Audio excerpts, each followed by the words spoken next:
Also, importantly, one of my definitions for recovery is that it's a self-directed process of healing and transformation. And this definition for me comes out of a realization that sometimes people think that recovery is about going back to who we used to be. And I think for many of us, that's not at all the case. That the idea of going back to who we used to be would fall into the category of what I would call a restitution story or a restitution narrative. It goes something like this. I was well, then I got sick, I sought professional help, I followed professional advice, I got well, and I'm back to myself again. Well, this is true if I have a sore throat. I'm going along in my life. I find I have a sore throat. I go to the physician. The physician takes a throat culture, says, yes, we found streptococcus in your throat. Here's an antibiotic. I take my antibiotic for 5 days. I'm feeling much better, and I get back to my life, just as it was. That's the restitution narrative. That is the preferred narrative of the medical and helping professions. This is the narrative we were trained to reenact with clients. You get sick, you come to the psychiatric clinic, we are the experts, we will figure out what's wrong with you, we will make you better, and you will return to your life. For some very select few people, it might actually work that way. Have a little depression, come to the clinic, have a nice pill, go home and take the pill, feel much better, and become a poster girl for the pharmaceutical industry. Because all of the drug advertising is about the restitution narrative. Okay?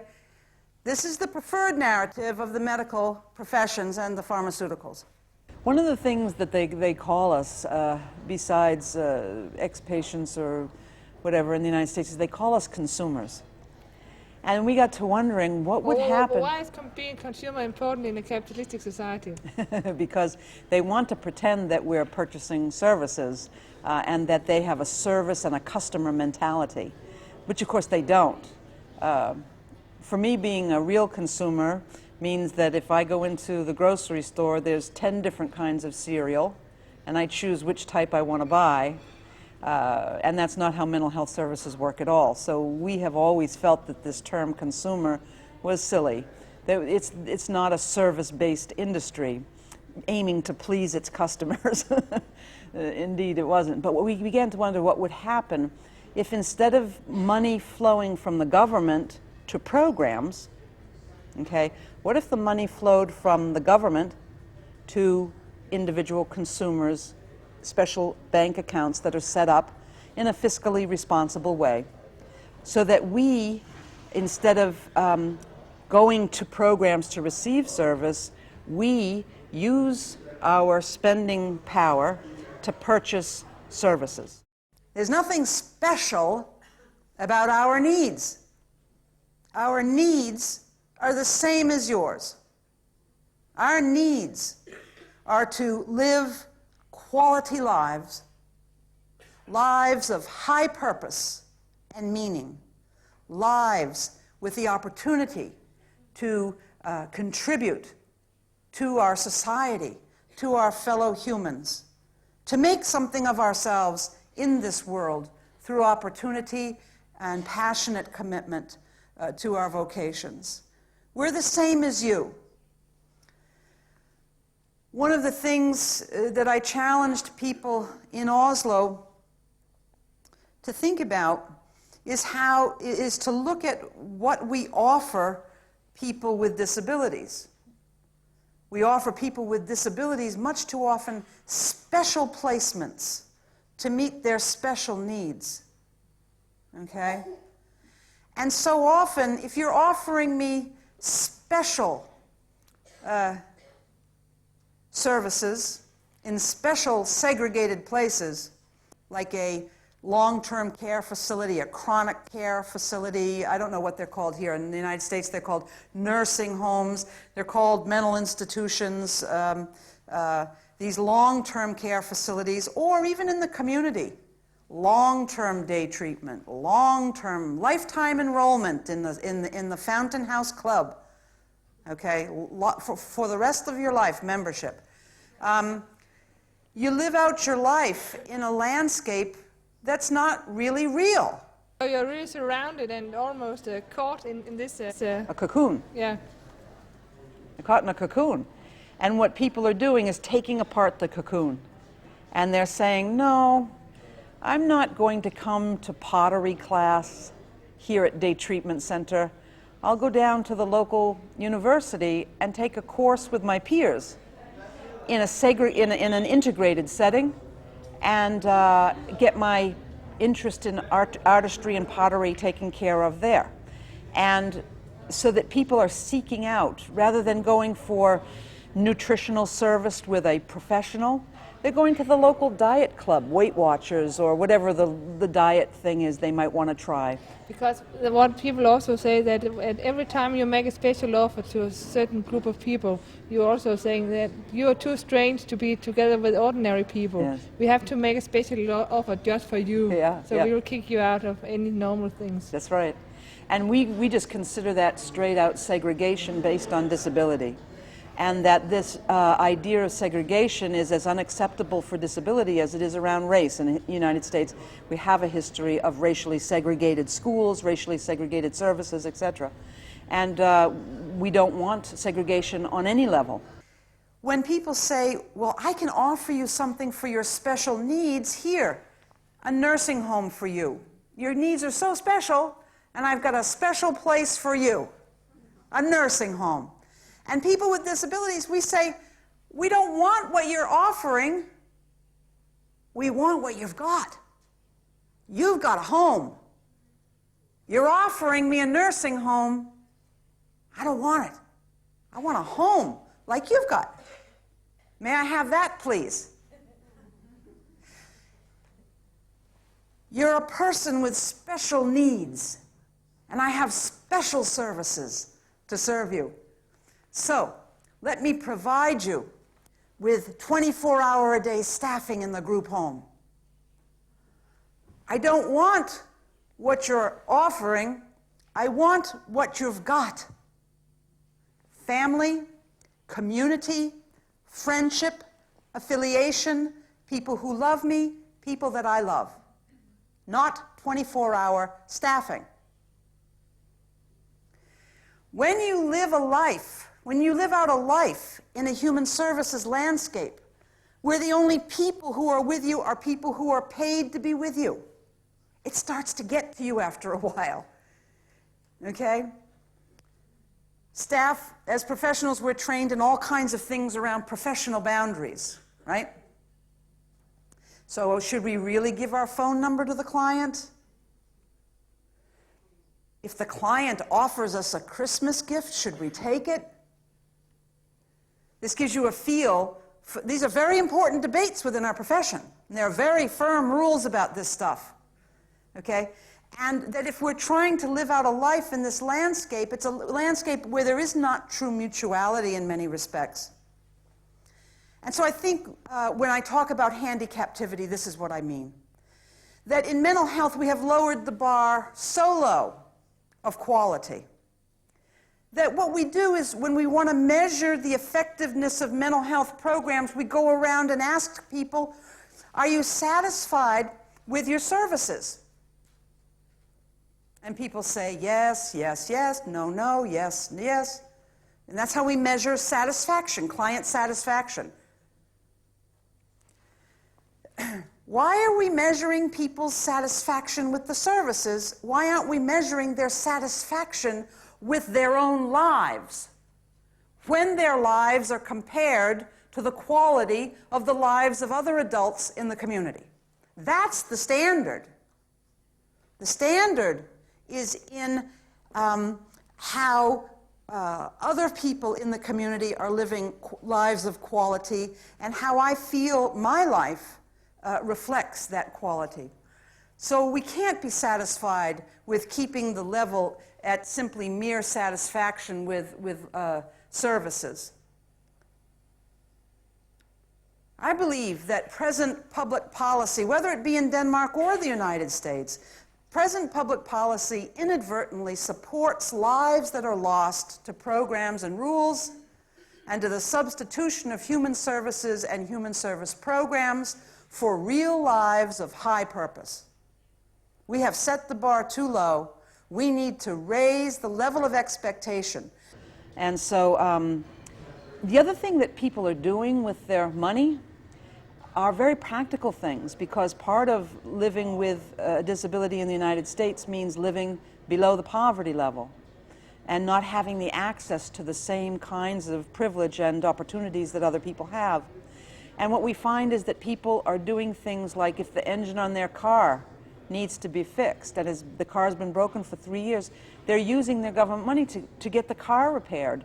Because when you have a car, you can travel, you can date and feel good about your nice red car, you can see friends, you can get to a job if you choose to work. So it's also accepted that I want to buy makeup and nice clothes and go for go for a vacation.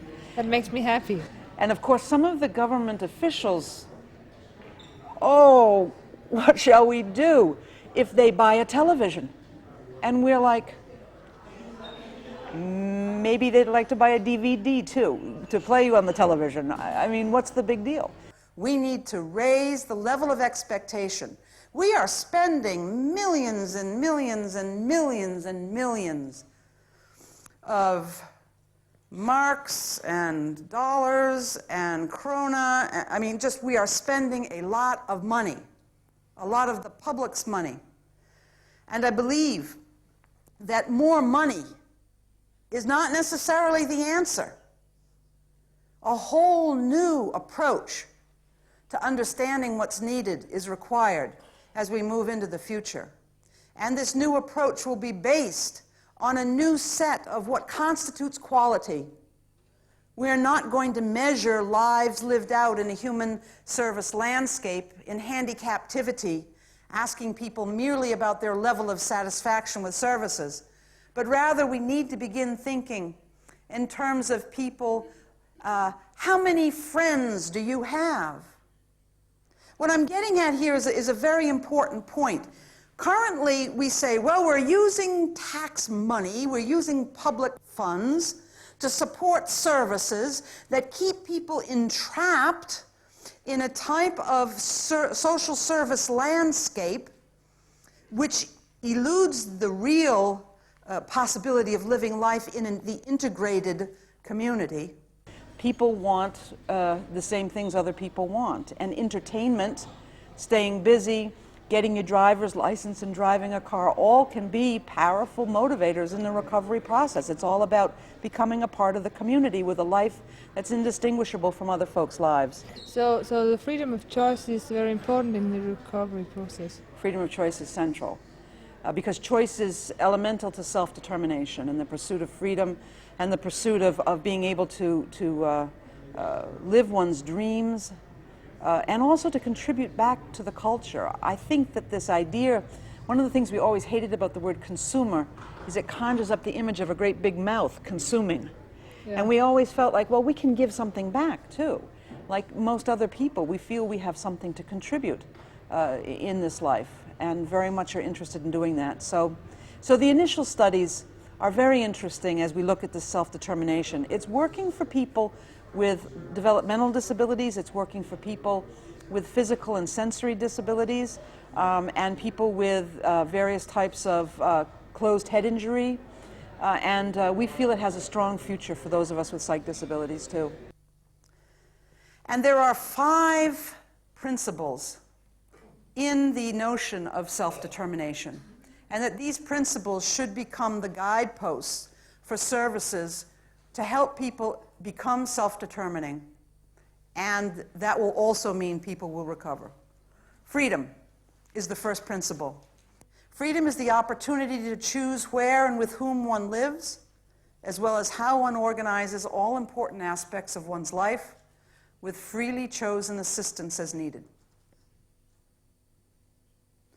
So that's the first principle of the system of the future. It'll take time, but we can get there. The second principle, authority. It'll mean that people with disabilities will have the authority to control some targeted amount of public dollars. And I'll talk more about this in detail in the next slide. What I'm talking about here is right now, government money flows from the government to programs. What would happen if the money flowed from the government to people with disabilities who use that money to purchase the services they require and desire, and through that purchasing power were achieved economic empowerment to begin to drive the evolution and quality of services? In essence, I'm talking about us having buying power. In essence, what I'm talking about is us becoming the boss, if you will, of the professionals, saying, I'll take this and not that, thank you. And I don't rate this high enough to want to buy it, but I would like to buy this service over here. Fourth principle, responsibility. A third principle is support. To organize the support that we need in ways that are unique to the individual, that each of us will design our own supports in ways and use our dollars to fashion those supports. The fourth is responsibility, which would be the obligation that we as service users would have to use public dollars wisely and to contribute to one's community. And the fifth principle, confirmation. This simply being that people with disabilities must be a part of all decisions and all redesign of services. Not on an advisory level, not on the first we make the decision and go get it rubber stamped by the service users, but rather right in it from day one, helping to actually establish the agenda. So these are the 5 principles of self-determination. Now, where did these come from? These have been hammered out across the last decade by disability activists in the United States, by cross-disability coalitions when we come together as people with psychosocial disabilities, meeting with people with physical disabilities who use wheelchairs, and meeting with people with developmental or intellectual and cognitive disabilities, people with head trauma, people with learning disabilities, etc. We all come together, we decide what's unique among ourselves, and what does our real heart tell us about what we want? What is our real vision for what it should all be about?